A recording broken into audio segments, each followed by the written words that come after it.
యదాల నిజాలు వెలుగు తీసే కైజార్ మీ పృథ్వీ టుడే. స్వచ్ఛంద బుద్ధ ధమ్మ దీక్ష స్వీకరణ మహోత్సవ కార్యక్రమాన్ని విజయవంతం చేయండి. స్వచ్ఛంద బుద్ధ ధమ్మ దీక్ష స్వీకరణ మహోత్సవ కార్యక్రమాన్ని జయప్రదం చేయాలని బౌద్ధ దళిత సంఘ నేతలు తెలిపారు.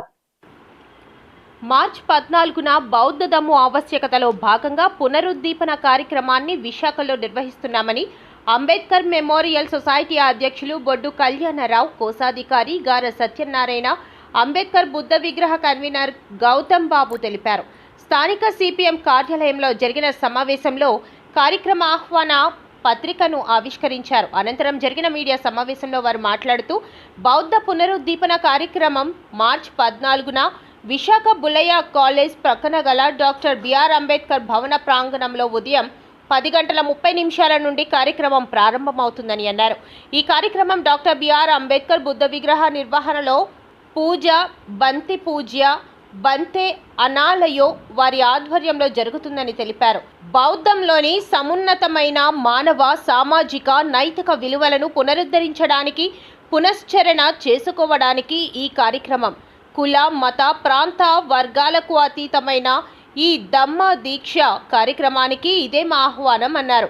ఈ కార్యక్రమంలో అనకాపల్లి జిల్లా బీఎస్సీ అధ్యక్షులు పల్లా బాబూజీ, విజ్ఞాన కేంద్రం డైరెక్టర్ నంబ రమణ, ఎన్ బాలరాజు, ఎం జాన్ బాబు, పావాడ సన్యాసిరావు, పందిరి దయాల్ రాజు, దొమ్మేసి సత్యారావు సంఘ సభ్యులు పాల్గొన్నారు. బొడ్డు కళ్యాణరావు, అధ్యక్షులు విశాఖపట్నం అంబేద్కర్ మెమోరియల్ సొసైటీ. ఈరోజు అనకాపల్లి పట్టణంలో పత్రికా సమావేశాన్ని ఏర్పాటు చేయడానికి ముఖ్యమైన కారణమైనటువంటి మార్చి 14వ తారీఖున మరి బుద్ధ ధర్మ స్వీకార మహోత్సవాన్ని ఏర్పాటు చేయడం జరిగింది. ఆ కార్యక్రమానికి అందరిని కూడా ఆహ్వానించాలని అనకాపల్లి జిల్లా అంతా కూడా మీ యొక్క పత్రికా ముఖంగా ఈ యొక్క సమాచారం అంతా కూడా చేరాలని దృక్పథంతో ఏర్పాటు జరిగింది. దీనికి ప్రధానమైన ఉద్దేశం ఏమిటంటే భారతదేశం ప్రబుద్ధ భారతదేశం కావాలని డాక్టర్ బాబాసాహెబ్ అంబేద్కర్ కోరుకున్నారు.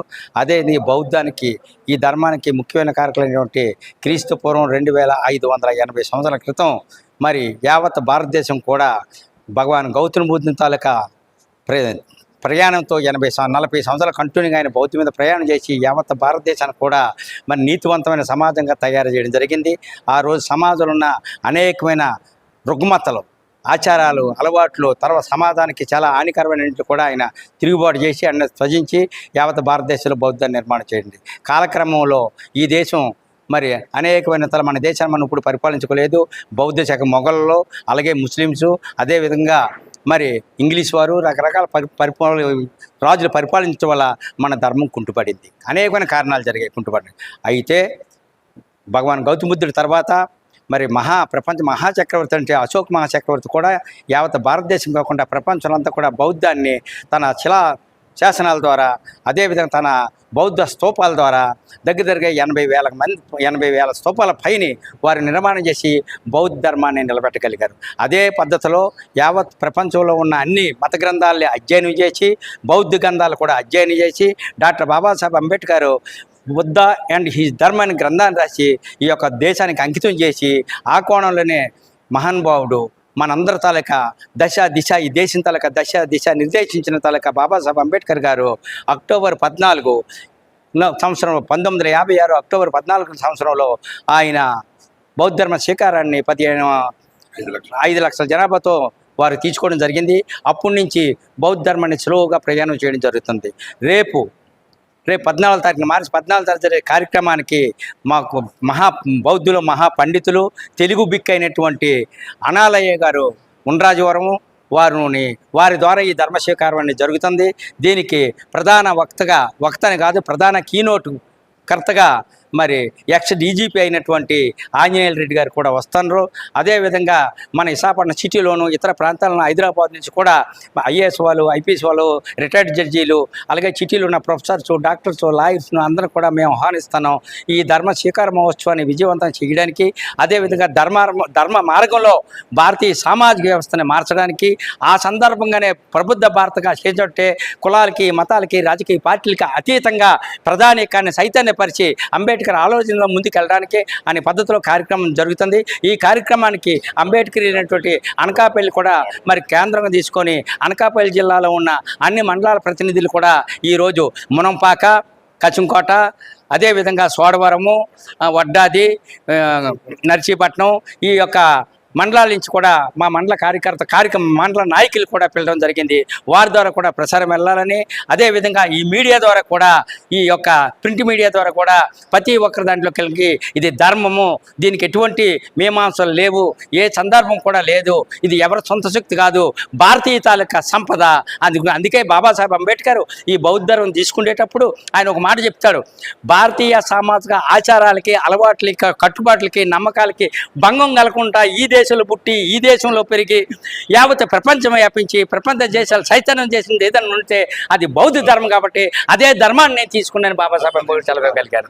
అంచేత ఈ కార్యక్రమానికి ఈ జిల్లాలో ఉన్నవారు మా నాయకులు కూడా ఉదయం 10 గంటలకి, మార్చి 14వ తారీఖు ఉదయం 10 గంటల శనివారం పడింది, అది సెకండ్ సాటర్డే, ఎంప్లాయీస్ కూడా వెసులుబాటు ఉందని ఉద్దేశంతో మేము పెట్టడం జరిగింది. ఉదయం 10 గంటలకు వచ్చినట్లయితే 10:30కి కార్యక్రమం ప్రారంభించడం జరుగుతుంది. 12 గంటలకు కార్యక్రమం అంతా పూర్తవుతుంది. 12 తర్వాత భోజనాలు చేసి ఎవరికి వారు చేరుకోవాలి. కాబట్టి ఆ విధంగా మీరందరూ కూడా సహకరించాలని కోరుకుంటూ ఈ పత్రికా మూలంగా ఈ మిల్టీ మీడియా ప్రజలందరూ కూడా తెలియపరచడం జరుగుతుంది. జై భీమ్, జై భారత్. అందరికీ బుద్ధవందనాలు, జై భీములు. నా పేరు బి గౌతమ్ బాబు.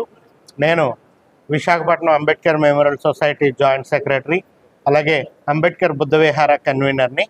రేపు మార్చి 14వ తారీఖున అంబేద్కర్ భవన్ ప్రాంగణంలో పునరుద్దీపన 2026 అనే పేరుతో స్వచ్ఛంద బౌద్ధ ధమ్మ స్వీకరణ మహోత్సవాన్ని ఏర్పాటు చేయడం జరిగింది.